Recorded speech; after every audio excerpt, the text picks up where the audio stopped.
El tema del día de hoy es salud femenina, lo que necesitas saber sobre climaterio, menopausia, osteoporosis y riesgo cardiovascular. Es un tema, la verdad es que muy interesante, muy taquillero y pues todas las que somos mujeres o tenemos a lo mejor conocidas que están pasando por esto, pues nos sirve mucho para entender esos cambios que van normalmente en la salud femenina, ¿no? Canal de YouTube, ahorita ponen la liga para que lo puedan ustedes consultar. Y vamos a dar inicio, si me dan la siguiente para poder presentar a la doctora María de Lourdes Morato. Le agradecemos mucho, doctora, haber aceptado la invitación nuevamente. La voy presentando. Ella es médico internista en Centro Médico 20 de noviembre del ISSSTE. Tiene la especialidad en nutrición y endocrinología en el Instituto Nacional de Ciencias Médicas Salvador Subirán. Es socio fundador, expresidente y socio emérito de la Asociación Mexicana para el Estudio del Climaterio, AMEC. Es socio titular de la Sociedad Mexicana de Nutrición y Endocrinología. Es socio titular de la Asociación Mexicana para el Estudio del Metabolismo Óseo y Mineral y es miembro de la Asociación Médica del Hospital ABC. Muchísimas gracias, doctora, nuevamente por aceptar la invitación. Es un tema que seguramente nos va a interesar a muchos. Le cedo los micrófonos, doctora, y adelante. Pues muchísimas gracias. Muchas gracias a Olarte Yacle por haberme invitado a este webinar. Y bueno, pues sin más cosas que decir, voy a compartir una presentación porque precisamente lo que quiero es impactar con una información en que siempre es tiempo para poder hacer una buena, un buen cuidado en una etapa que va desde que yo tengo el inicio de mi función ovárica, que ese es el inicio de la pubertad, pero también durante todo el tiempo en que yo tengo vida reproductiva y finalmente cuando se va a presentar la pérdida de la función reproductiva, donde van a ejecutarse pues cambios muy importantes y que entonces se pueden hacer manifiestas algunas enfermedades, ¿verdad? Entonces, esto es importante que les diga que no tengo, esta es parte también del currículum que ya ustedes vieron, pero no tengo ningún conflicto de intereses para esta presentación. Todo el material ha sido escogido por mi selección y la otra es que toda la información que ustedes ven tiene una referencia bibliográfica porque pues obviamente esto de alguna manera les puede permitir hacer una búsqueda mucho más concienzuda de la información que quieren. Muy bien, entonces pues vamos a dar entonces inicio a que nosotras como mujeres tenemos el inicio de una función ovárica que es un reloj biológico en el cual estamos, por supuesto, capacitadas para la función reproductiva prácticamente con todo el equipo listo desde que nacemos, pero este tiene que activarse y tiene que prenderse en un momento determinado de nuestro reloj biológico. Quiere decir que cuando nosotros nacemos, nosotros tenemos identificado nuestro género donde precisamente se ha dispuesto el desarrollo de nuestros órganos genitales y de nuestros órganos reproductivos para ser mujeres que procesan folículos y que en la vida futura van a ser óvulos que potencialmente van a ser fertilizables y que por lo tanto, pues obviamente pueden dar origen a que una mujer pueda tener función reproductiva, pueda generar a un bebé si este óvulo es fecundado. Así que cuando la niña está teniendo los primeros años de vida hasta que viene o surge el inicio de este reloj biológico, que es cuando se cataliza el inicio de la pubertad, esto tiene que ver en parte por genética, por estímulos externos y prácticamente también qué cantidad de tejido adiposo hemos adquirido y la exposición a otros eventos que detonan finalmente la actividad de la función reproductiva y las mujeres precisamente de cambiar de la niñez al estado puberal es que empieza una serie de cambios muy importantes que tienen que ver con el inicio de la función reproductiva, pero para que esto ocurra pasa por un periodo de transición de madurez en lo cual se caracterizan por un periodo muy errático en la producción de hormonas que tienen que ver con el hipotálamo y con la hipófisis, para que finalmente estas hormonas tengan después una ciclicidad y entonces puedan ser capaz de llevar a cabo la estimulación del ovario y generar eso que llamamos nosotros en medicina ciclo ovárico, es decir, que al ovario se le puede estimular. ¿Para qué? Para que tenga la producción de esos folículos y que por ende al estimular los folículos o desarrollar los folículos se viene la producción de estrógenos y que cuando ese folículo es expulsado como un óvulo, entonces se genera una pequeña como cicatricita a nivel ovárico que va a ser el gestor o productor de la progesterona, porque es una hormona muy importante para mantener a un óvulo fertilizado en su momento. Entonces, vean ustedes cómo en la etapa adulta, en las fases ovulatorias de la mujer, tenemos ciclos, o sea, nosotros somos cíclicas, es decir, nosotros no somos como estábamos en la niñez. Tenemos ciclos ováricos en donde los estrógenos van de un valor en picogramos de 35, pero llegamos a tener hasta 350 o eventualmente 450 picogramos por mililitro de estradiol.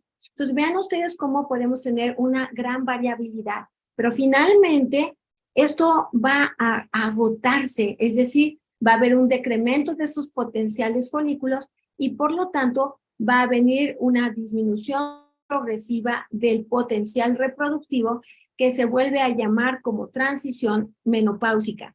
Y esta vuelve a caracterizarse por tener, así como en la etapa de la pubertad o como le llamamos en la adolescencia, pues una gran cambio en las hormonas que suben, que bajan, pero de manera muy importante. Y por eso siempre les digo a mis pacientes, chicas, bienvenidas a la segunda adolescencia, porque es esta etapa en donde el cambio hormonal puede ser tan importante que entonces obviamente puede estar caracterizado por síntomas que además son poco entendidos porque resulta que tenemos ciclos, que producimos estrógenos, pero que tenemos muchos cambios importantes. Y después finalmente acontece el cese de esa producción reproductiva y por lo tanto el cese de la producción importante de estrógenos a la etapa que le llamamos posmenopausia. Entonces vean, esta línea azul son los cambios en los niveles de estrógenos de una mujer. Y esto tiene que ver porque hay una regulación que es muy fina en donde el director de orquesta se encuentra a nivel hipotalámico. Y es aquí donde se generan las hormonas que van a ser enviadas en forma pulsátil, es decir, como impulsos, para que llegue a la hipófisis. Y por lo tanto debe de haber, por supuesto, un hipotálamo y una hipófisis sanas, donde no haya ninguna interferencia en el camino, porque si esto llega a ocurrir, entonces las hormonas que estimulan no lo hacen en intensidad ni en tiempo adecuado y por lo tanto la hipófisis no va a ser capaz de liberar estas dos hormonas que se pueden medir en sangre como LH o FSH, que en sus siglas en inglés representan a la hormona luteinizante y a la hormona folículo estimulante. Estas hormonas son producidas aquí en la hipófisis en unas células específicas y estas a su vez van a ir al ovario. La hormona folículo estimulante es la hormona que directamente va a estimular a los folículos y la hormona luteinizante va a intervenir en ese piquito que se necesita para que se lleve a cabo el pico ovulatorio y además también tiene la capacidad de estimular producción de hormonas de capacidad masculina o de acción masculina en las mujeres. A la vez, el ovario, una vez que ha sido estimulado, produce estas hormonas y a la vez estas hormonas provocan una retroalimentación negativa, es decir, le mandan señales al sistema nervioso central diciendo ya tenemos niveles suficientes y entonces cesa la producción de esos estimulantes en el sistema nervioso central y se cierra el ciclo. Por otro lado, hay una proteína que está en los folículos y que esta proteína es muy específica para bloquear la producción de la hormona folículo-estimulante y es la que evita que en primer lugar se estimulen muchos folículos al mismo tiempo, es decir, por eso no es frecuente tener embarazos múltiples, pero además es la que, en cierta manera, al saber que bloquea que se desarrollen muchos folículos, pues obviamente representa sus niveles en sangre, representan la presencia de esos folículos remanentes. Y vean ustedes cómo al nacimiento las bebés nacen con 2 millones de folículos en el ovario que potencialmente van a llegar a ser, van a ser óvulos, pero gracias a Dios no producimos esos 2 millones de óvulos en el transcurso de nuestra vida reproductiva, sino que esos folículos van a sufrir atrofia, se van a degradar y se van a degradar progresivamente y programadamente, y eso está establecido genéticamente, o si existe por alguna razón un defecto en el número de folículos que pudieron llegar a ese ovario infantil, que en este caso es un ovario fetal, y que ese ovario fetal no le alcanzó la llegada del número de folículos adecuados. ¿Por qué es importante cuántos se gastan y cuántos llegan? Porque eso va a determinar en la vida futura, entre otras cosas, cuándo va a acontecer el gasto de todos esos folículos y por lo tanto, allí es donde ocurre precisamente la menopausia, porque ya no hay folículos que se desarrollen y ya no va a haber producción de estrógenos. Cuando una niña llega a los 10 años, aproximadamente va entre 300,000 a 100,000 folículos. Vean todo lo que se gastó en la niñez sin que se usara, pero en cada ciclo ovárico de una mujer, es decir, cada vez que se va a producir un solo óvulo, se gastaron aproximadamente de 10,000 a 12,000 folículos por ciclo. Entonces, es por esto que no nada más solitos se van degradando, sino que se consumen en la producción de los folículos. Y esto se van reduciendo en forma progresiva hasta que prácticamente cuando estamos entrando a las 40, pues estamos teniendo niveles que están determinando que la mujer va perdiendo la capacidad reproductiva porque cada vez estos folículos se van volviendo más reticentes al estímulo y por lo tanto, pues sí producen estrógenos, pero no necesariamente acaba con una ovulación en tiempo y forma. Y por esto es que la mujer sí tiene una ventana de oportunidad en la fertilidad y que cuando esto se va posponiendo, pues logra tener un hijo con mucho más dificultad. Aquí vemos cómo esa hormona que se mide en sangre y esta proteína que también se mide en sangre y que lo usan los centros de reproducción es para establecer que si una mujer tiene niveles más altos de estas hormonas, me está diciendo que yo tengo menos folículos y menos potencial de fertilidad. Vean ustedes cómo las mujeres menores de 40 años tienen niveles que son bajos de las hormonas folículo estimulante junto con la inhibina y conforme se va haciendo más grande, vean cómo los niveles se van incrementando a un punto en que de alguna manera son un factor pronóstico de cuánto ovario tengo residualmente, es decir, cuántos folículos tengo y qué potencial tengo reproductivo. Esto es importante porque hoy las mujeres tratamos de posponer tener nuestro primer bebé porque tenemos muchas actividades que hacer, pero sí tenemos una ventana biológica de oportunidad que es la que tenemos que conocer. Por otro lado, hay mujeres para salvaguardar sus folículos, muchas veces se les tiene que estimular y preservar esos folículos porque van a ser mujeres que van a ser sometidas a tratamientos o de extirpación quirúrgica de su tejido ovárico o van a recibir algún tratamiento farmacológico porque padecen de alguna enfermedad reumática o tienen un cáncer y esos tratamientos, por supuesto, pueden afectar este tipo de células y por lo tanto generar una pérdida importante antes de tiempo. Cuando una mujer tiene estos cambios, se genera una serie de procesos que han sido representados a través de esta tabla que fue hecha a través de un grupo de expertos que se reunieron para que todos habláramos en el mismo idioma. Cuando ustedes ven este triangulito de 0, aquí se dice que fue mi último periodo menstrual. Entonces lo consideran como periodo 0. Y todo lo que ocurre antes es menos 1 año, menos 2 años, menos 3 años, menos 4, menos 5, es estadios. Y estos estadios me dicen que puedo tener varios años ya con cambios en el estado de mi función ovárica antes del cese de mi regla.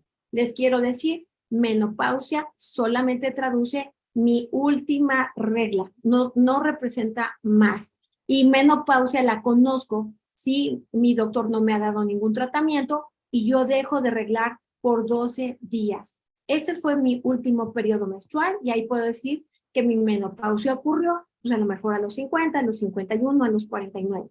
La edad promedio en México son 49 años, pero pues puede variar mucho dependiendo de la ascendencia. Hay más, es más tardía, por ejemplo, en la ascendencia más caucásica, 52, 53, y hay algunas victoriosas para 54 años, ¿no? Ya más tardío es mucho más raro. Sin embargo, puede acontecer muy pronto porque puede ser antes de los 40 años y eso se llama prematuro. Entonces, aquí en realidad, a veces aún en el estadio 5 de estas etapas, por ejemplo, puede haber ciertos cambios que ni siquiera el doctor podría estar ya sospechando, pero a veces se hacen algunos check-ups o perfiles ginecológicos porque la mujer, aún teniendo ciclos, resulta que le hacen ahí una checadita y empieza a notarse que esa hormona folículo estimulante está un poquito alta, pero todo lo demás está bien. Y esa mujer está reglando regularmente. Esto puede ocurrir aún en el estadio 3, lo cual pueden ser varios años de que se deje de presentar la última regla. Pero donde la mujer tiene más síntomas es cuando entra a la perimenopausia o la etapa que se llama transición hacia la menopausia. Y a mi nombre, como le doy el crédito a la doctora Débora Legorreta, que escribió un libro, La segunda adolescencia. ¿Por qué? Porque es en esta etapa temprana o tardía que puede ser incluso de 2 a 3 años antes del último periodo menstrual, en donde la mujer puede empezar a tener cambios en sus ciclos, inicialmente cambios de que se hacen más cortos los ciclos y después se vuelven ciclos o más largos o más cortos o muy erráticos o dejo de tener 2 o 3 periodos, pero después se vuelve a presentar y así se van espaciando cada vez más hasta que finalmente deja de acontecer la regla. Y aquí es donde yo les digo, tienen que pasar 12 meses sin haberse intervenido con hormonas para que en forma natural, digamos, aquí fue la menopausia. Y vuelvan a ver aquí cómo la hormona folículo estimulante sigue estando alta, pero aún aquí la mujer todavía podemos producir estrógenos hasta esta etapa, todavía aquí se producen un poco de estrógenos, pero llega un momento en que ya no reglamos porque ya no hay ciclos ovulatorios que producen progesterona y por lo tanto la mujer puede haber dejado de reglar y no necesariamente tener bochornos porque todavía producimos un poquito de estrógenos.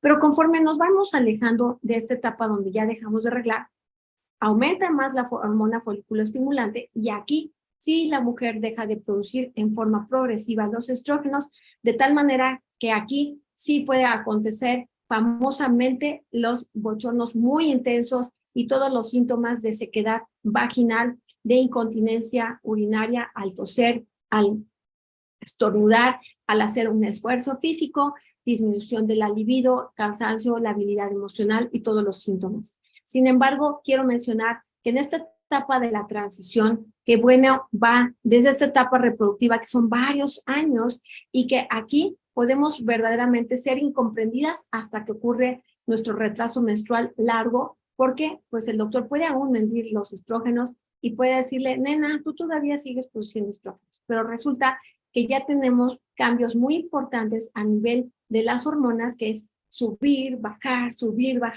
y eso por supuesto nos impacta en nuestro cuerpo. Vean esta tabla interesante donde se contrastan las mujeres que tienen todavía su función ovárica y su nombre es premenopausia, es decir, antes de la menopausia. Y vean la cantidad de estrógenos, el más importante de ellos es el estradiol, que se produce por los folículos, y va desde 35, fíjense lo que yo decía, hasta 500. Pero además se produce más y además se reduce, digamos que se va intercambiando o se va degradando este estradiol rápidamente, pero se produce mucho. Y este estradiol es una de las hormonas que también es capaz de dar origen a la estrona y al estriol, y vean las cantidades que tenemos cuando tenemos función ovárica. Pero cuando viene la etapa de la posmenopausia, ya bien establecida, vean el valor que tenemos tan bajo, que es un 5% de lo que teníamos. De tal manera que, gracias a Dios, la estrona es una hormona que aún viene de la testosterona por la grasita de nuestro cuerpo, y medio nos quiere proteger de no tener tan baja el nivel de la estrona, porque el estradiol de plano ya bajó muchísimo. Esto es importante que ustedes lo sepan, porque obviamente el cuerpo tiene receptores de estrógenos, ahora sí que desde el sistema nervioso central hasta prácticamente todos los tejidos, y por eso es que tenemos varios síntomas cuando tenemos tanto fluctuaciones hormonales estrogénicas como altas y como bajas de estrógeno. Vean ustedes, en la transición hay un gran incremento en forma progresiva de esa hormona folículo estimulante, y vean aquí, los estrógenos van cesando abruptamente o progresivamente. ¿Cuándo es abrupto? Pues cuando me extirpan los ovarios. Allí había tejido ovárico un día y al día siguiente, adiós. Entonces, obviamente, cuanto más abrupto es, yo puedo ser más sintomática. Cuanto más pronto me quitan un ovario o los ovarios y yo producía buenas cantidades de estrógenos, más sintomáticas son, ¿no?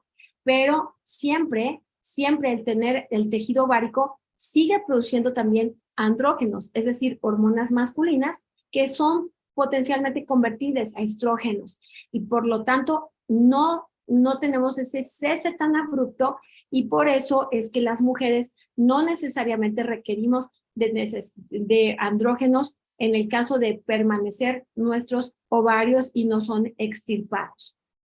Así que estos son los andrógenos en la transición. Hay hormonas como la testosterona, como la de hidroepiandrosterona, que sí sufren una reducción del 50%, y esto se hace en forma progresiva.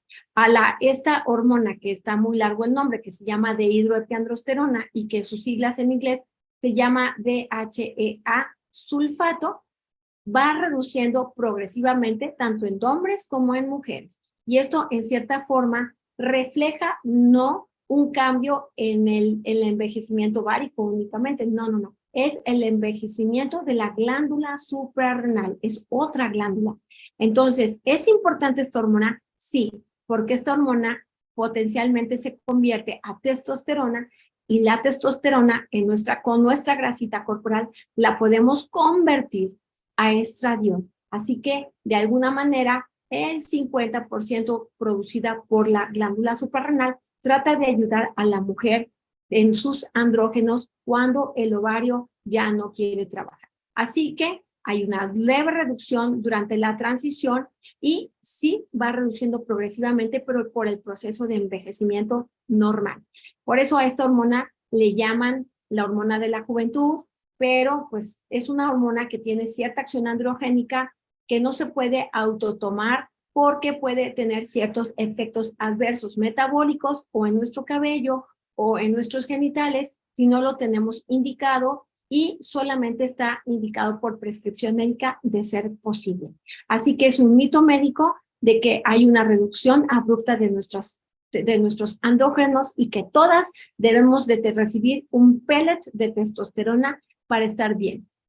Por favor, tengan mucho cuidado con los pellets, porque los pellets son aquellas pequeñas lentejitas que son introducidas en nuestra grasita, que van a liberar hormonas, andrógenos o estrógenos, estradiol, estrona, estriol, testosterona, progesterona, bueno, le pueden poner de todo. Sin embargo, hoy por hoy, ese tipo de administración puede generar, sobre todo en algunas mujeres de riesgo, que eleven sus niveles en forma abrupta y que no son fisiológicos, y que una vez que se ha colocado el pellet, pues, ¿qué creen? Que ya no lo podemos sacar hasta que se va eliminando en forma progresiva.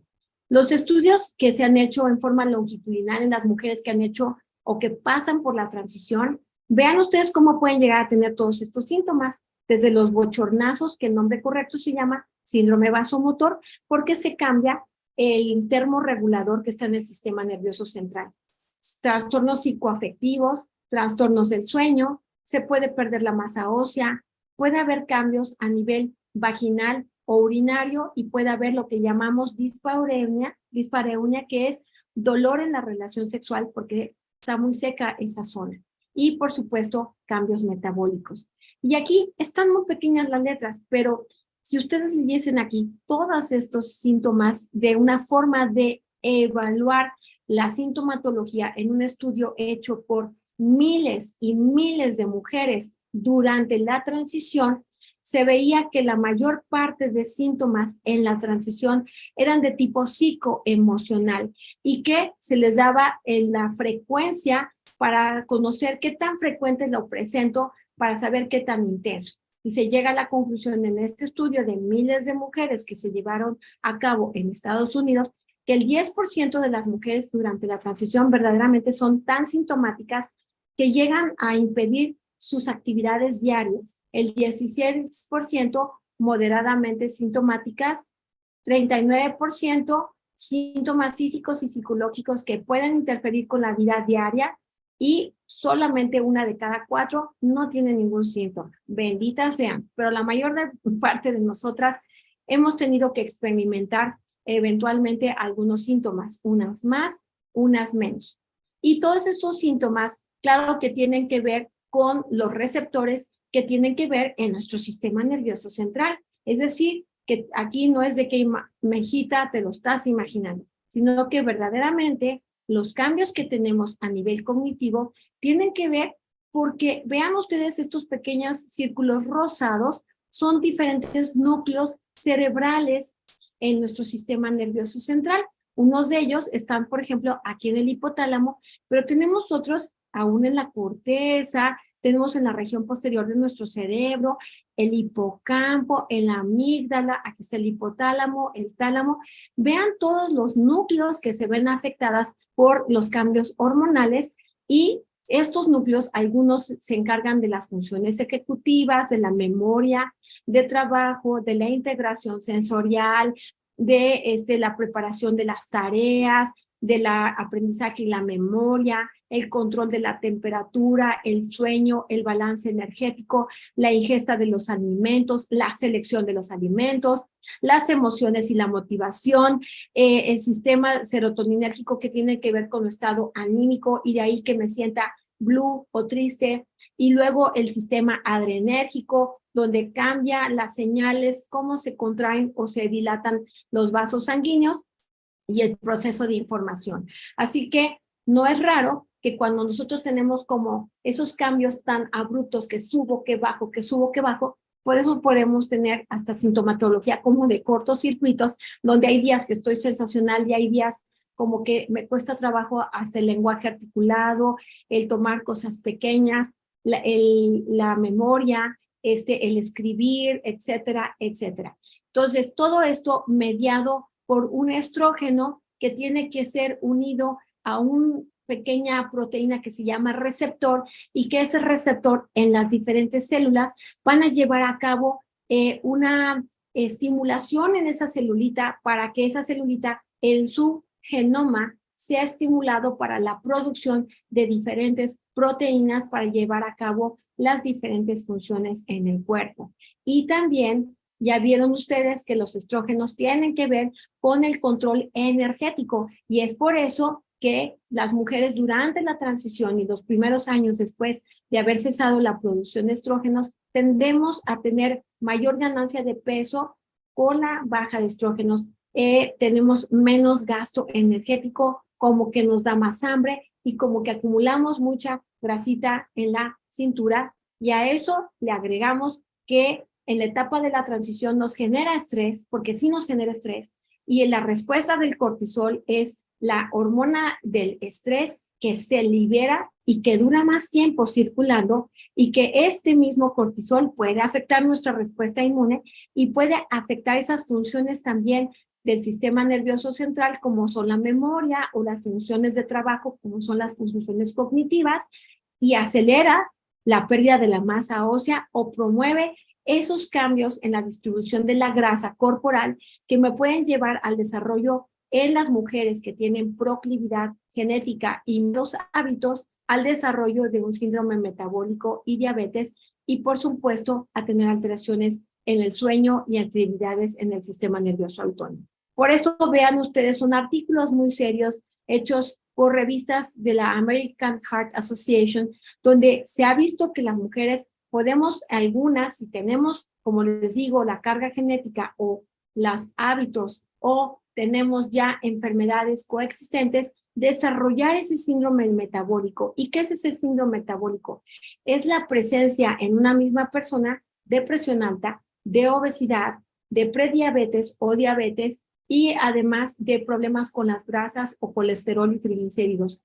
Vean ustedes cómo esto habla del perímetro de cintura en las mujeres que durante la transición, aquí vean ustedes son las pre, peri y post. Y vean cómo es hacia la tendencia al incremento, los niveles de triglicéridos se incrementan si yo subo de peso, me baja el colesterol del bueno si yo subo de peso y tengo muchos triglicéridos y hasta se me puede subir la presión arterial y los niveles de glucosa. Suena aterrador, pero la verdad es que todo depende de quién soy cuando va a venir la transición. De ahí que el cuidado tiene que ser desde antes para que yo tenga buenos hábitos tanto en mi nutrición como en mi actividad física. Y por eso tengo que tener mucho cuidado de esos cambios en las grasas corporales, donde allí yo evite el desarrollo de que aumente de peso, pero que sobre todo quede concentrado, sobre todo en la región central, porque esa grasa no es solamente un depósito de grasa por casualidad, no. La grasa son células endocrinas. Los adipocitos o células de grasa son células endocrinas y donde se acumulan son las que van a mandar señales o buenas o no tan buenas. Las que están entre las vísceras son bastante malas y las que están aún en tejido subcutáneo, que es decir, debajo de la piel y me aumenta mucho donde está la cintura, pueden no ser tan bueno. Y las que no nos gusta que se nos acumule un poco en la cadera, pues esa grasa no es tan mala porque manda ciertas señales metabólicamente buenas. Sin embargo, estas pueden ganar contra estas. Y cuando yo acumulo mucho grasa de este origen, es la grasa central, la grasa superior, la grasa de manzanita y que puede reflejar que yo pueda tener eventualmente cambios importantes. Este es un estudio, lo interesante que se hizo con un aparato DEXA, que es con el que se miden los huesitos también, la cantidad de huesito en sangre, perdón, en el cuerpo, y estos son estudios que se han hecho longitudinales. Entonces le da mucho valor a las mujeres decir, bueno, ¿qué me va a pasar con el tiempo? Aquí los estudios longitudinales me muestran que puedo perder la masa magra, menos 4%, puedo ganar masa grasa, más de 3% anual, y puedo incrementar el 5% anual importantemente. Entonces, si yo ya andaba pasadita, pues créanme que el efecto va a ser bastante deletério. Los estrógenos y las progestinas, tanto las de mi cuerpo como las que yo puedo recibir de fuera, pueden cambiar no nada más los niveles de hormonas y otras hormonas, o pueden cambiar los niveles de grasas. Los estrógenos, en términos generales, cuando los tenemos, me va a dar un perfil generalmente bueno, porque me va a bajar el colesterol del malo, va a tender a subirme el colesterol del bueno, pero va a favorecer que mis vasos se mantengan más abiertos, va a mantener que mi corazón regularmente tenga esa variabilidad necesaria para que yo tenga una mejor adaptabilidad cardiovascular, pero si me dan los estrógenos por vía oral o tomo dosis muy altas, aún por vía transdérmica, yo puedo favorecer la liberación de factores de coagulación y por lo tanto podría tener un evento de una trombosis si tengo sobre todo factores de riesgo, y uno de los factores de riesgo es tener una enfermedad que me favorezca los coágulos, como es una trombofilia, es decir, tengo factor 5 de Leiden, tengo una mutación de la protrombina, o tengo mucho sobrepeso y tengo varices que me hacen proclive a tener un coagulito. Entonces, es importante saber que los estrógenos son bastante buenos, pero que hay vías en la forma de administrarlos para cada uno. Por eso, no todas las mujeres deben de recibir estrógenos, y las que tienen útero pueden y deben requerir progesterona o progestinas para que no tenga un crecimiento anormal en el endometrio y pueda tener un efecto benéfico de todos los síntomas por la deprivación. Pero no puedo usar cualquier progestina, porque hay muchas progestinas, unas se parecen a las hormonas masculinas, otras más a la progesterona, y dependiendo de cuál sea la combinación, yo puedo tener un efecto bueno a nivel de los vasos sanguíneos, de la coagulación o de la forma en que se mueve mi corazón. Entonces, eso es importante, porque yo no puedo automedicarme, aunque me digan que es una biohormona o una hormona bioidéntica, porque tiene impacto hormonalmente en ¿dónde? En los vasos sanguíneos, en los sistemas de coagulación, en las grasas, que pueden ser buenas, pero también me pueden subir los triglicéridos si yo lo tomo y yo tengo los triglicéridos altos. Aquí mi conclusión con ustedes es: no me puedo autoprescribir, no puedo tomar las cosas por mi cuenta, sino que tengo que ser evaluada en forma correcta. Y por eso es que ahora voy a hablar acerca de los factores de riesgo, porque yo hablaba de la salud femenina durante diferentes etapas de la vida, pero México es un país que tiene una gran prevalencia de obesidad. Estamos en el 5º lugar mundial, pero estamos en el número 1 de progresión de obesidad desde la infancia y la adolescencia. Quiere decir que si es una madre obesa que va a gestar un bebé, potencialmente va a programar a ese bebé para que la vida futura sea un niño obeso o niña obesa, más bien, y digamos los dos, ¿no? Pero yo voy a poner el ejemplo de la niña. Esa niña obesa, o esa niña con obesidad, va a llegar a la adolescencia con obesidad, y después generalmente va a volver a gestar otro bebé que tenga potencialmente más riesgo. El problema es que cuando una persona sube de peso y se embaraza, puede tener complicaciones durante el embarazo, como la enfermedad hipertensiva del embarazo, que es la preeclampsia famosa. Se me sube la presión, se me hinchan las piernas, pero en la vida futura me puede dar riesgo cardiovascular o puedo desarrollar una hipertensión en la vida futura. Entonces, ¿desde dónde me voy a cuidar? Pues desde la niñez, ¿no? Desde donde no me voy a cuidar, muy importantemente, durante el embarazo.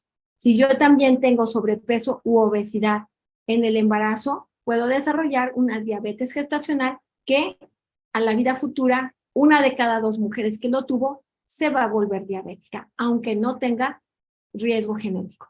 Entonces, vamos a ver qué pasó en esta encuesta nacional de salud que fue publicada ahora después del COVID, en donde vean ustedes las prevalencias de sobrepeso y obesidad en nuestra población. Verdaderamente, vean, nacionales, tremendo. Vean cómo 33.9% tienen sobrepeso, pero el 41% de la población femenina en el 2021 tienen sobrepeso y obesidad, y aumentó del 2012 al 2021 del 37.5 al 41.1%. ¿Qué quiere decir? Que no hemos impactado ni con las etiquetas, ni con las campañas, ni con nada de que esto realmente se incrementó, y mucho también con el COVID.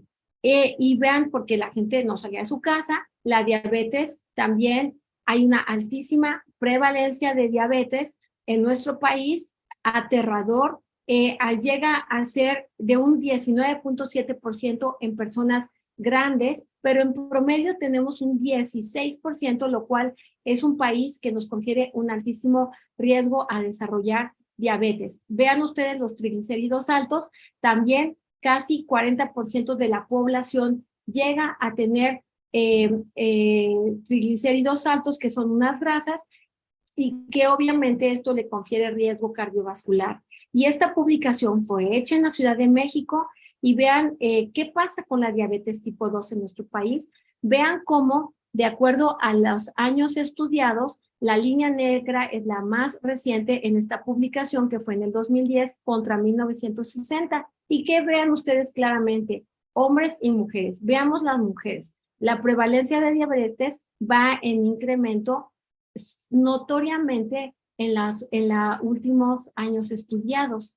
¿Y dónde se disparan? A partir de los 50 años, cuando tenemos el cambio hormonal. Esta es la prevalencia, es decir, en el 100%, ¿cuántas personas lo tienen? Vean ustedes estas prevalencias tan altas aquí en la Ciudad de México.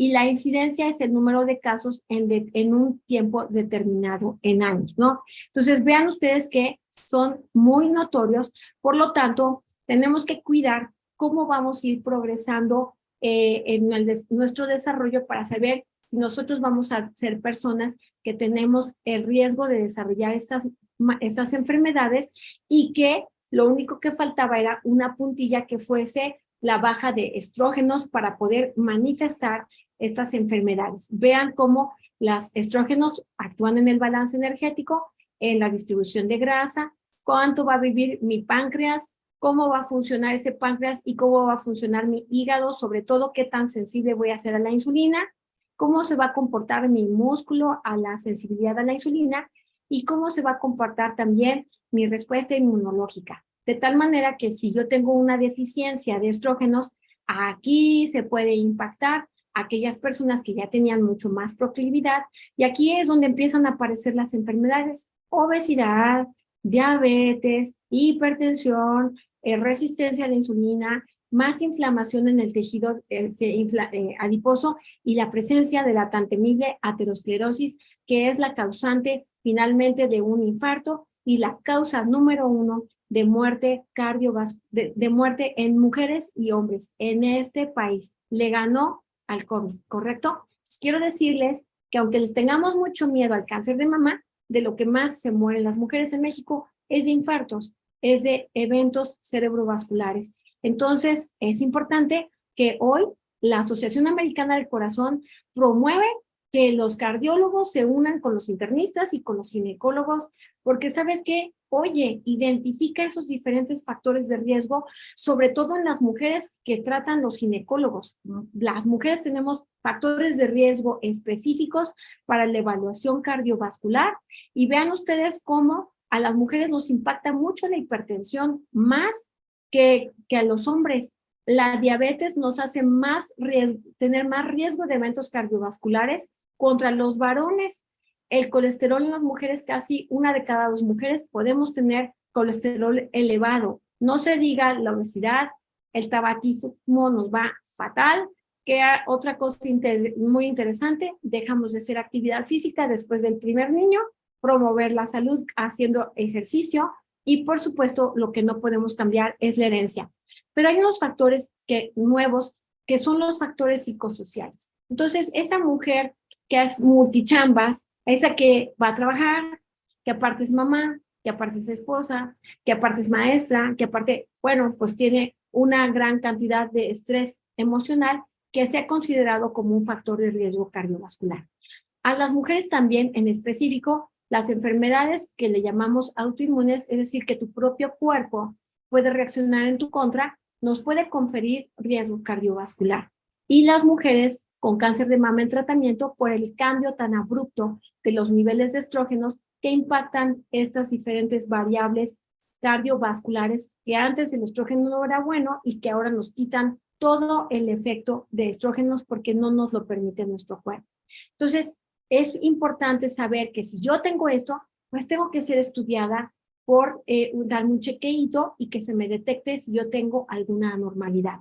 Y los factores de riesgo que están relacionados con el embarazo, ya les decía, la preeclampsia, eclampsia, el haber tenido diabetes mellitus gestacional, el haber tenido solamente una hipertensión sin haber desarrollado exactamente preeclampsia, los partos prematuros, por ejemplo, el haber tenido un bebé de muy bajo peso o el haber tenido un bebé de muy alto peso, arriba de los 4 kilos.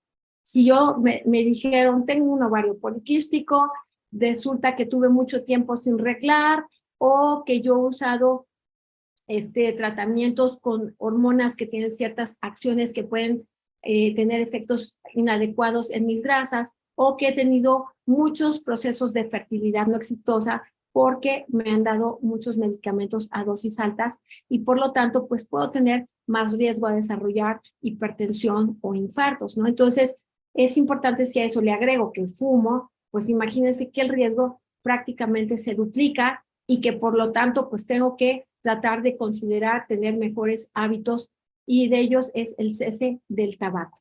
Por eso es que vean ustedes cómo aún los europeos también están llamando a los cardiólogos, ginecólogos, endocrinólogos, como diciendo, oye, cuida a tu mujer desde que es pequeña, cuando está durante la etapa del embarazo, para que le puedas medir diferentes cosas, chécala, identifica los diferentes factores de riesgo para que cuando entre en el climaterio, la menopausia, ¿qué es? Que todo esto se trate de reducir el riesgo del desarrollo de estas entidades, o que si esta mujer tiene las diferentes enfermedades como las que les decía, el ovario poliquístico, la menopausia prematura, la endometriosis también, eso de que deja de reglar por mucho tiempo, puede ser una mujer que esté identificando que en el futuro pueda desarrollar riesgo cardiovascular. Así que hoy por hoy hay que tomarlo en cuenta.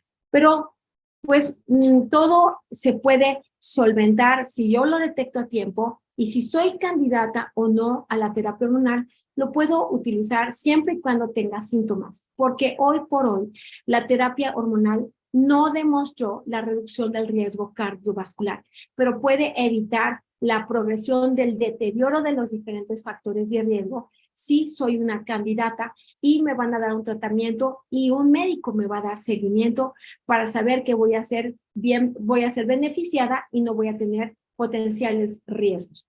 Para terminar, les voy a hablar unos cuantos minutitos acerca de la masa ósea. ¿Por qué es importante hablar de la masa ósea? Quiero que vean esta imagen con claridad, cómo se ve un entrelazado del hueso, y es que el hueso así es un hueso que tiene trabéculas que se conectan porque esto le permite la rigidez, pero a la vez una cierta elasticidad. Pero cuando llega a tener una pérdida de esa conectividad, se va volviendo un hueso que estructuralmente es inadecuado y que ha perdido masa verdaderamente mineral. Entonces, la combinación de pérdida de mineral y cambios estructurales es lo que me va a aumentar el riesgo a tener una fractura por fragilidad, y esa es la definición de osteoporosis. ¿Por qué es importante considerar en la etapa de la desarrollo biológico de una mujer al hueso?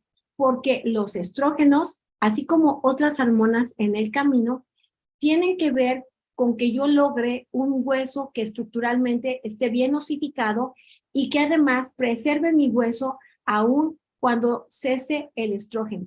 Pero si yo soy una mujer que tengo una enfermedad tiroidea y que me encanta tener el exceso de hormonas tiroideas porque quiero verme flaquita, pues resulta que no me es muy bueno para mi huesito. Por eso tengo que tener la dosis correcta, porque aún hormonas que parecen no estar relacionadas van a estimular a esta célula que puede degradar el hueso y dejar de estimular a la célula que va a favorecer la formación del hueso. Los estrógenos particularmente impactan favorablemente al hueso porque estimulan a la célula formadora de hueso y frenan a la célula que degrada hueso o que lo hace perder. Y por eso aquí tengo un gráfico muy interesante de qué es lo que ocurre con nuestra masa de hueso durante toda nuestra vida. Aquí tenemos los valores de 0 a 80, que son nuestros años, y que aquí vemos al crecimiento. Entonces, vean ustedes cómo en la salud femenina debemos de contemplar que hombres y mujeres no somos iguales, porque los hombres tienen más masa ósea que nosotras aún desde niñas. Por lo tanto, nosotros tendríamos que tener un hándicap de tratar de mantener una buena ejercicio, sobre todo con fuercita, un poco cardiovascular, pero sobre todo con fuerza, y tomar suficiente calcio y vitamina D durante mis primeros 20 años. Pero ¿qué pasa? Las mujeres a partir de la adolescencia dicen, ay no, yo ya leche no, mamá, y toman coca de dieta. Entonces, ¿qué resulta? Que toman que pueden tomar a lo mejor cafeína a dosis altas porque toman muchos refrescos de cola, no toman calcio, no toman alimentos que contengan vitamina D, no son suplementadas, y a lo mejor esta mujer que debería de haber alcanzado aquí su masa ósea máxima, resulta que le queda por acá. Entonces resulta que esta mujer se mantiene sus 20 a sus 35, 40 años, pero cuando empieza el cese de los estrógenos, ya aquí ya nunca vamos a ganar hueso, sino solamente vamos a sacar hueso de nuestra estructura y por lo tanto podemos llegar al umbral donde nuestro hueso sea verdaderamente frágil. Todas las mujeres llegamos a perder hueso durante la transición hacia la menopausia hasta un 3 a 5% y después ya se reduce al 0.5 a 1% por año que le ocurre a los hombres durante todo el tiempo. Por eso los hombres preservan mejor su masa ósea que nosotras y aquí vean cómo el cese de la función del estrógeno ¡pum!, nos hace perder rápidamente hueso. ¿Ok? Es por eso que tenemos métodos para la medición o la cuantificación de la masa ósea. Y este es un ejemplo. Este es el reporte de una densitometría ósea, que es un tipo de un haz que atraviesa nuestra estructura ósea y a través de un software lo que va a hacer es que lo cuantifica y lo compara contra lo que tendríamos a los 30 años y nos saca un valor para que nosotros nos diga qué tanto nos hemos alejado de los 30 años y lo graficamos aquí. Entonces, aquí podemos saber cómo está nuestra masa ósea. Hay ahora algunos métodos que se utiliza como el análisis que le llaman TBS, que trata de evaluar la calidad del hueso porque le meten un software a esta imagen que la pixeleada y entonces la tratan de convertir en qué tanta conectividad hay. Pero hoy por hoy, el método en general nada más mide masa ósea, pero no tenemos todavía un excelente método para evaluar calidad ósea. Sin embargo, es el método que se ha establecido para poder analizar la estructura. Así que, ¿qué es lo que nosotros necesitamos saber? Que el deterioro de la función ovárica sí puede provocar en algunas mujeres que ya tienen baja masa ósea, llegar a la umbral donde esta masa ósea baja y que también se correlacione a una afectación en su estructura, le va a dar menos fuerza y por lo tanto puede dar lugar a una fractura. Y por lo tanto, esto es lo que tenemos que evitar al máximo. Mi primer fractura. ¿Por qué? Porque una fractura puede llevar a otra. Un riesgo de fracturarme al siguiente año es altísimo una vez que yo he tenido una fractura por fragilidad. Ojo, aquí estamos hablando que también interviene la sarcopenia. ¿Qué es eso? La pérdida de músculo. Por lo tanto, el músculo interviene en la conservación de la estructura ósea y yo puedo perder con el paso de tiempo el músculo, sobre todo si soy una persona muy sedentaria, que no hago actividad física dual, cardio y de resistencia. Entonces, a eso le sumo factores importantes que me van a hacer que mi estructura sea menos fuerte y que si a eso le agrego la edad, mi genética, capaz que tengo muy mal estilo de vida, me encanta el alcohol, me encanta el tabaco, me encanta el café, no tengo estrógenos y aparte me dan medicación como el tomar estos medicamentos para la acidez en forma muy crónica o tomo diuréticos o me los autotomo o tomo anticonvulsivantes o me dan cortisona, etcétera, etcétera.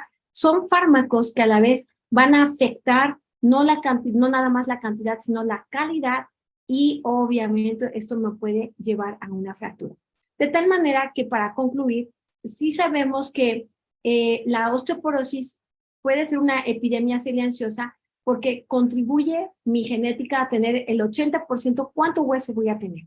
Pero ese 20% va a ser fundamental para que mantenga una buena masa ósea. Si no lo cuido, puedo tener osteoporosis y esta epidemia silenciosa puede provocarme fracturas. Pero la buena nueva es de que hay muchos fármacos eficaces que deben indicarse en forma individualizada, deben asociarse a prevenir caídas y hacer cambios nutricionales y en la actividad física para tratar de contribuir a la reducción.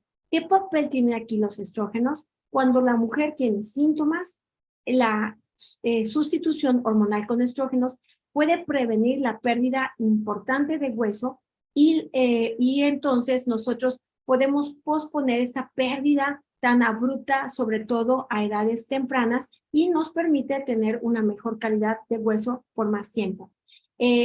Si nosotros requerimos de un tratamiento que es más fuerte que un estrógeno, por supuesto que los hay, tanto formadores como antidestructivos, pero obviamente esto es de la competencia médica. Así que para concluir, la salud femenina pues va desde que no tengo ninguna arruga, es decir, estoy muy pequeña, soy mujer, soy muy pequeña, pero tengo que contribuir a un desarrollo sano para que cuando entren a mi etapa de climaterio, que es esa etapa que comprende la perimenopausia, mi menopausia y posmenopausia, en forma sana.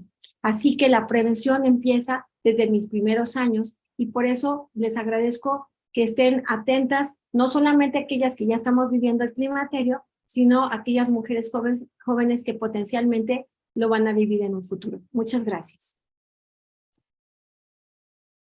Muchas gracias, doctora, por la presentación. Tenemos muchas preguntas en el chat. Voy a empezar a dar lectura a ellas. Nos pregunta Evelyn Vega. Tengo 43 años. Sigo teniendo mis reglas de manera regular cada 28 días. Mi pregunta es, ¿cuándo me doy cuenta de que entré en la premenopausia? Tú de hecho estás premenopáusica. ¿Qué significa? Tienes función ovárica aparentemente normal. O sea, todavía parece que no has tenido ningún cambio. ¿Cómo te das cuenta si a los 48 años ya tienes algún cambio? En esta edad y no hay cambios en tu menstruación, solamente es con una determinación hormonal. Y como yo te enseñé, la hormona folículo estimulante es una hormona que puede notarse que ha habido un pequeño incremento. Si tú no tienes irregularidad menstrual, puedes decir que en realidad o tienes la función perfecta o tienes ese pequeño cambio. ¿Cómo lo notas sin hacer un estudio hormonal? Porque no notas tú puedes notar un cambio en el ritmo de tus menstruaciones. Quiere decir que si tú siempre tenías ciclos de 28, 29, 30 días y de repente empiezas a tener 26, 25, 24, es decir, se van acortando los ciclos, puede sugerir que hay un pequeño cambio en la producción de cierta hormona que acelera el desarrollo del folículo. Pero si ya tienes más irregularidad, bueno, pues puedes pensar que a lo mejor potencialmente ya estás entrando en la perimenopausia, ¿ok? Premenopausia es antes de la menopausia, posmenopausia después de la menopausia, perimenopausia es la transición hacia la menopausia. Climaterio incluye perimenopausia, menopausia y posmenopausia. Es una etapa donde ya es no reproductivo, ¿ok? Gracias, doctora. Gabriela Martínez nos pregunta, ¿qué podemos hacer para prevenir o qué podemos hacer para sobrellevar de manera gentil estos síntomas que acaba de mencionar de la menopausia? Bueno, en primer lugar, tener una vida sana sí contribuye. El ejercicio contribuye a sentirte generalmente mucho mejor. El ejercicio también contribuye a que no progreses hacia el incremento de peso, definitivamente. Las mujeres que mantienen antes de la menopausia su actividad física regular son las que sufren menos cambios importantes en la ganancia de peso y distribución de grasa. Pero eventualmente puedes estar haciendo todo eso, puedes consumir alimentos sanos, pero eventualmente hay personas que a pesar de eso llegan a tener síntomas.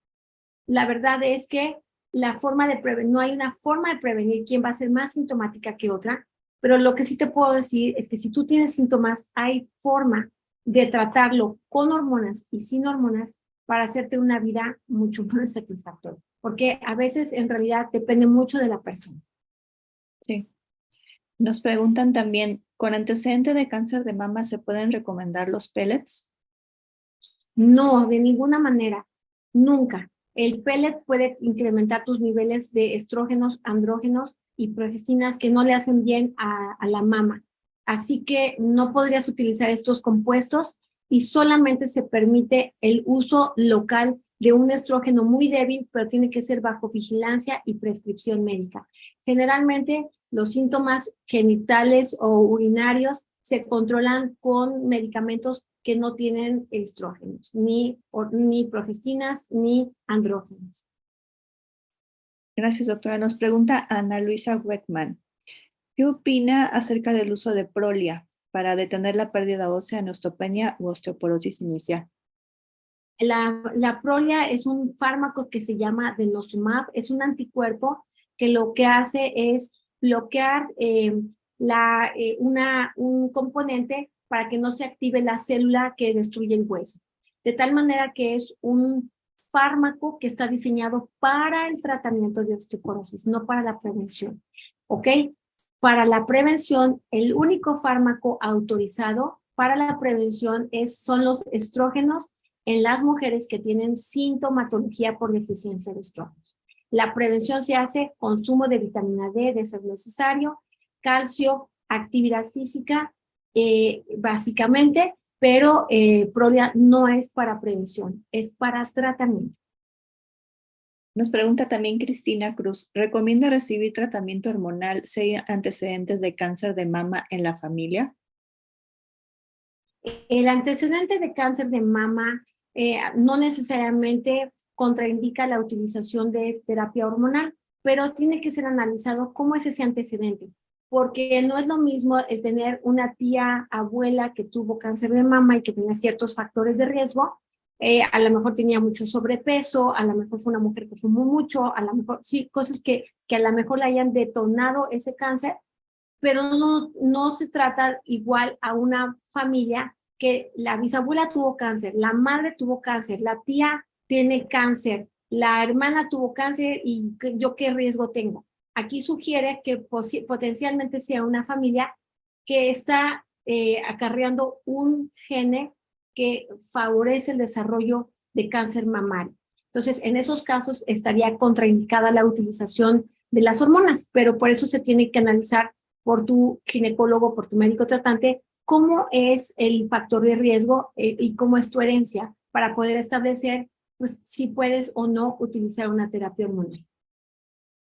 Nos pregunta también Erika Maxemin, ¿por qué las vacunas para el COVID le alteraron el ciclo menstrual a muchas mujeres y cuáles serán las consecuencias? Los cambios menstruales están perfectamente bien descritos con la utilización de la vacuna, porque la vacuna provoca una respuesta inflamatoria precisamente tratando de protegernos de un fragmento, una partícula del COVID, pero esto afecta el endometrio. Entonces, las mujeres efectivamente llegaban a tener irregularidad menstrual que no es permanente, simplemente se quedaba afectada probablemente en los primeros o los siguientes 3 meses, máximo 4 meses después de aplicada la vacuna. Entonces, fue algo transitorio y tiene que ver con los cambios que se ocurrieron a nivel endometrial, pero son completamente reversibles. Otra cosa, ya que hablando del COVID, las mujeres decían que les aumentaba el gusto con la vacuna. En realidad lo que pasaba es que pueden aumentar los ganglios cervicales, axilares y también, pues si tienes, ahí también puede haber ganglios cerca del tejido mamario. Entonces se inflamaba por la respuesta inmunológica y decían ya aumentó el gusto, pero sorpresa, después se reducía. Entonces son cambios temporales, no son permanentes y no se ha descrito que haya un fenómeno de esterilidad o de menopausia prematura después de la aplicación de la vacuna, no hay nada de eso. ¿Qué análisis clínicos nos pueden venir las hormonas, el estrógeno, etcétera? ¿Qué perfil hormonal recomienda? Normalmente para evaluar eso le llamamos perfil ginecológico. El perfil ginecológico depende de lo que esté buscando el doctor, te va a decir en qué momento se va a indicar, pero habitualmente para evaluar generalmente una función del ovario, si tú estás teniendo reglas, normalmente lo hacemos en los primeros 5 días de haber iniciado tu regla para evaluar un perfil ginecológico. Si el doctor quiere evaluar si tú tienes un ciclo ovulatorio, generalmente el doctor lo va a pedir en el día 21 al 23 de tu ciclo, si eres más o menos regular, porque es el momento en donde se puede medir la progesterona. Y se ve si en ese momento hubo un ciclo ovulatorio, sí o no. Así que el momento en que se mide dependerá de lo que esté buscando el médico. Ya. Teresa Díez nos pregunta, tengo 66 años, tuve reemplazo hormonal por 10 años y estuve feliz al dejarlo. Me pasaron a hormonas bioidénticas y llevo 4 años fatal. ¿Es apropiado volver a mi reemplazo hormonal?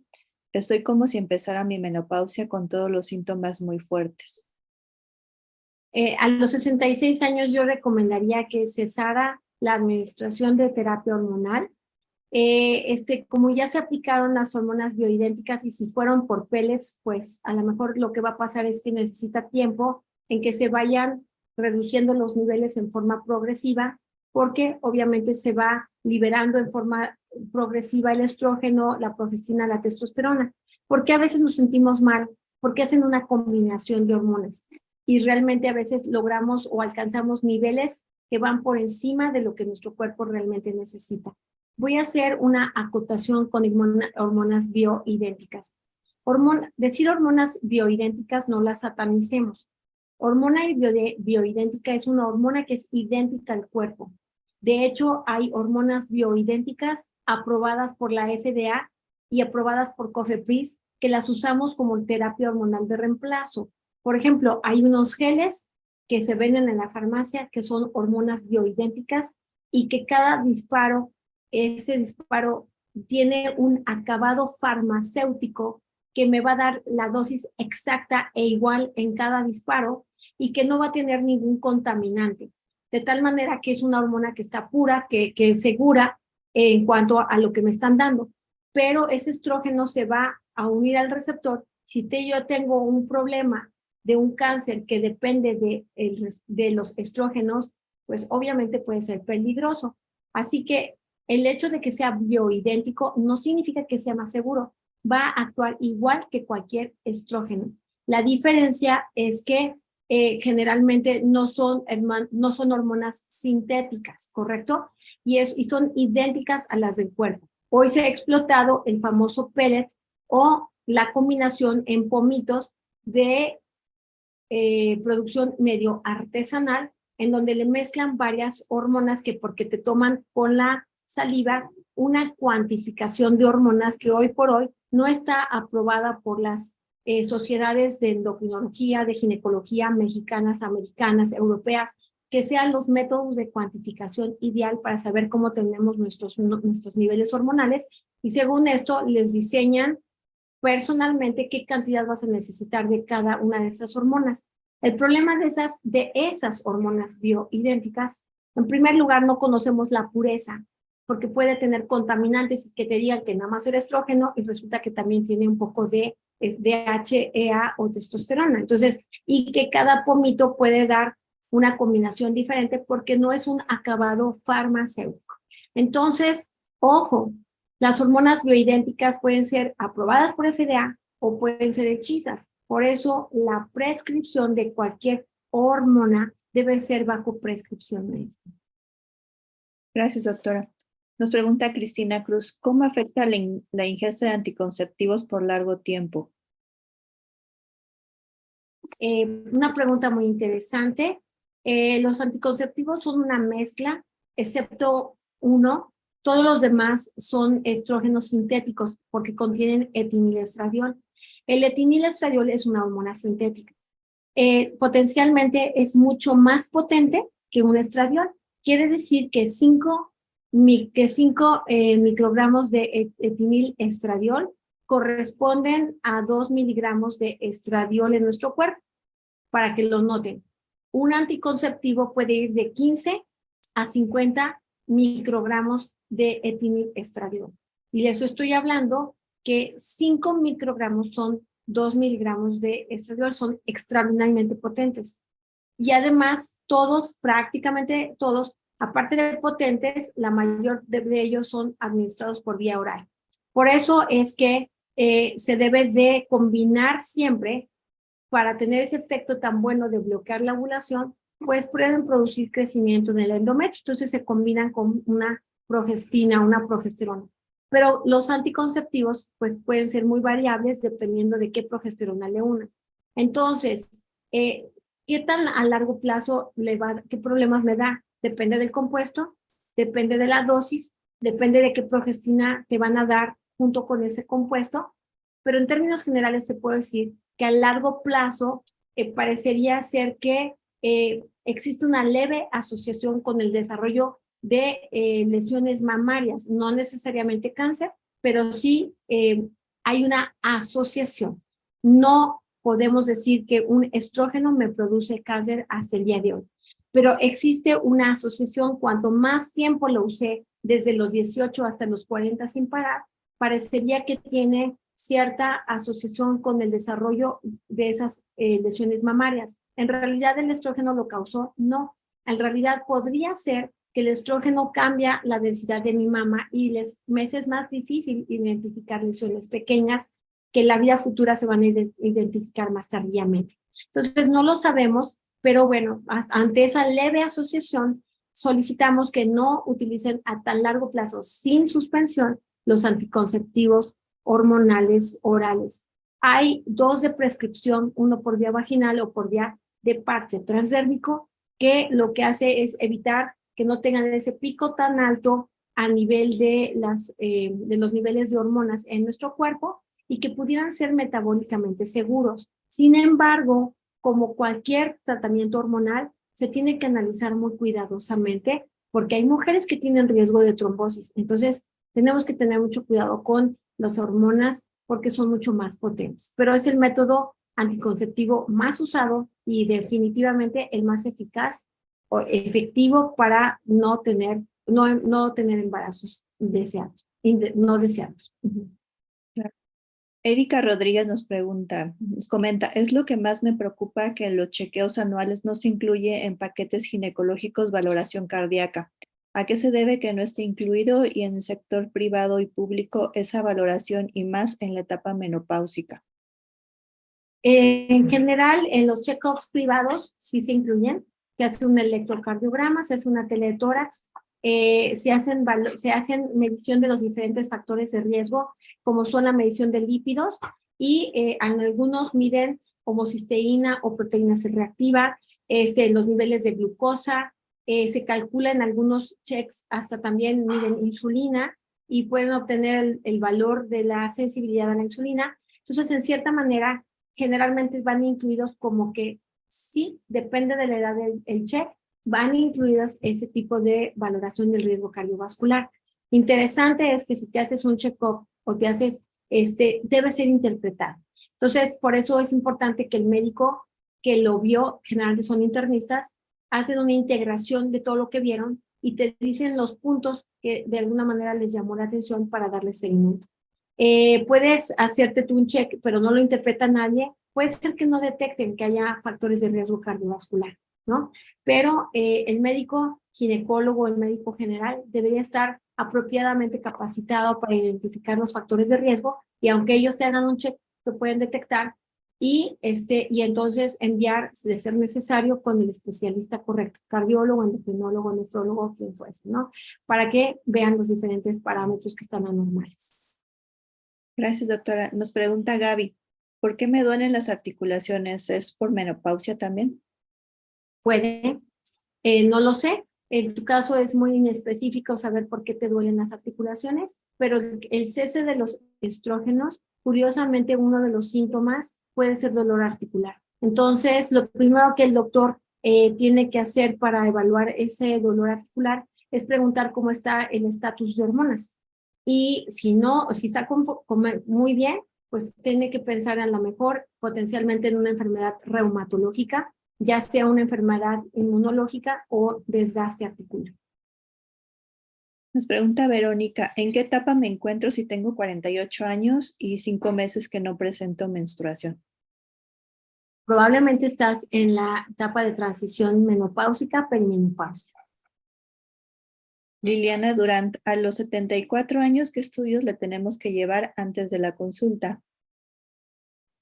Generalmente aquí son estudios que van encaminados a precisamente los estudios de estudios bioquímicos para ver cómo está el estado metabólico y y sí tenemos que incluir definitivamente una densitometría ósea, ¿no? Entonces, este es un estudio que debería de programarse siempre en toda mujer arriba de 60 años. De hecho, se puede hacer a los 50 años si hay factores de riesgo para desarrollar osteoporosis, pero a partir de los 60 años debemos de incluir una densitometría ósea para evaluar nuestro estado óseo. Si tengo enfermedades que puedan deteriorar mi masa ósea, lo puedo anticipar. Cristina Cruz, ¿cuál es el mejor medicamento para tratar la osteoporosis u osteopenia? Qué pregunta tan difícil. No hay un solo fármaco que pueda hacer eso. La osteoporosis es una enfermedad crónica y el hecho de que yo mejore la masa ósea no necesariamente cambia la calidad de mi estructura ósea. Es decir, puedo seguir teniendo osteoporosis aunque mi masa ósea haya mejorado. Por eso, como le estoy diciendo que es una enfermedad crónica, un medicamento se debe de evaluar porque el tratamiento parecería que es secuencial. Yo puedo empezar con una medicina, puedo seguir con otra y puedo seguir con otra. Y a lo mejor en determinado punto puedo repetir con una con la que empecé. Depende del caso. Por eso no te puedo decir cuál es el mejor, porque se tiene que individualizar el caso, la edad, los factores de riesgo, la tolerancia, el costo, trabajar con tu doctor hasta dónde vas a llegar, porque esto es una enfermedad crónica y debe de tratarse. Susana Arteaga, tengo 69 años, ¿debo tomar calcio? Y si se tiene que tomar calcio, ¿cuál y qué dosis? Normalmente, para saber si debo tomar calcio, necesito evaluar cuánto calcio consumo. Hay unas calculadoras con las cuales cualquier persona podemos entrar en la computadora y nos metemos a la IOF.com, que es la International Osteoporosis Foundation. Ahí aparece una calculadora para saber cuánto calcio consumo. Entonces me hacen un recuento de los alimentos que hago en determinado tiempo y me calcula cuánto calcio consumo en 24 horas. Yo normalmente debería de consumir de 1000 a 1200 miligramos de calcio si tengo después de los 50 años, ya cuando cesó la producción de estrógenos. Si yo prácticamente no tomo nada de lácteos porque no los puedo tomar o no tomo alimentos que contienen calcio que no sean lácteos, pues potencialmente puedo utilizar un suplemento.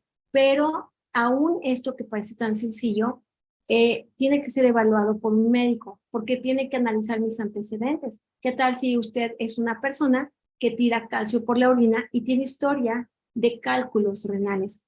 Entonces resulta que usted tiene un hueso muy deteriorado porque ha perdido calcio por la orina. Entonces, si una persona se autoprescribe calcio, ¿qué cree que va a pasar? Potencialmente puede desarrollar un nuevo cálculo. Entonces, ayuda que al doctor, cuando lleguemos en una consulta, sería sensacional que nuestras pacientes hicieran la tarea antes y que evalúen su ingreso de calcio y de vitamina D. Y le pueden decir, oiga, doctor, ya llegué y me hice mi cálculo y la verdad consumo bien poquito calcio.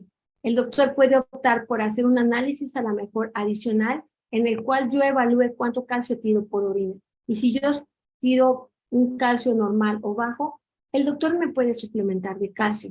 Si yo tiro mucho calcio, el doctor me puede potencialmente dar otro tratamiento para que yo no tire más calcio. Vamos a dar lectura a otras 2 preguntas más y con eso terminamos. Muchas gracias, doctora, por su tiempo. Gaby nos dice, tengo 54 años. Hace 7 años me retiraron matriz, me dejaron ovarios. Hace 3 años empecé con muchos dolores en articulaciones, al grado de no poder levantarme ni agacharme, fuga de orina, bochornos nocturnos, depresión, dolor de cabeza. ¿Estoy en climaterio o menopausia? ¿Qué debe de hacer? En realidad, la menopausia ocurrió cuando le operaron y le quitaron la matriz. Ahí fue menopausia porque le quitaron la matriz, ya no arregló. Entonces ahí se llama menopausia quirúrgica, ¿correcto? Pero hoy usted parece que ya está en una disminución en la producción de estrógenos y potencialmente está o en la etapa que ya está en el climaterio, pero potencialmente ya está en la posmenopausia. Nada más que ahí sí se necesita un perfil ginecológico, porque como ya no hay un patrón de sangrado, no sabemos exactamente en qué fase se encuentra, porque aunque tenga 54 años, no podemos decir por la edad que ya pasaron mucho tiempo de que dejó la función ovárica y muy recientemente tiene síntomas de deprivación de estrógenos. Entonces, a lo mejor está apenas empezando a tener esa deprivación y empieza a tener esos síntomas tan bravos, pero a lo mejor está empezando. Entonces, puede ser que sean los primeritos años postmenopausia, los primeros años de la etapa de la postmenopausia. Pero menopausia quirúrgica es cuando me quitaron mi matriz, ¿ok? Y los ovarios pueden seguir funcionando, ¿ok? Pero nada más es porque fue mi última regla. Gracias, doctora. La última pregunta del día de hoy, Virginia Ochoa. Tengo 64 años, siempre he hecho ejercicio y casi siempre he mantenido un peso correcto. Desde hace 9 meses me siento muy agotada y mi estilo de vida no ha cambiado. Hago ejercicio con regularidad, combino cardio con entrenamiento de fuerza. Ay, Dios. Además, estoy subiendo mucho de peso a pesar de cuidar mi alimentación y del ejercicio. Aquí, ¿qué le recomienda hacer? Es muy importante ser evaluada si estos cambios son solamente por la deprivación de estrógenos, pero también tenemos que descartar otras enfermedades o patologías que puedan asociarse a esa sensación de cansancio y ganancia de peso. Es muy importante considerar que el hipotiroidismo o la baja función tiroidea aumenta su prevalencia con el paso de la edad. Entonces, una de las potenciales posibilidades, pues hay que descartar que tiroides esté funcionando adecuadamente o tenga otra entidad que le esté cansando, otra enfermedad que no tenga nada que ver aún ni siquiera con enfermedades endógenas. Pueden ser reumatológicas, pueden ser metabólicas, ¿no? Entonces, sí es importante hacer una evaluación porque es una mujer que está haciendo ejercicio, se está cuidando y de todas maneras no se siente bien. Obviamente hay que descartar la primera posibilidad por edad, pues que vaya a ser un cambio en la producción de estrógenos. Pero hay que evaluarnos, hay que checarnos. Muchísimas gracias, doctora, por su tiempo, por haber contestado las preguntas. Le agradecemos mucho, doctora, por su atención y les agradecemos a todos los participantes que se hayan conectado. Les recordamos que esta sesión queda grabada y la pueden volver a revisar en nuestro canal de YouTube. Muchas gracias a todos. Muchas gracias, doctora, nuevamente y que pasen una linda noche. Muchas gracias. Hasta luego y gracias por invitarme. Gracias, doctora. Hasta luego.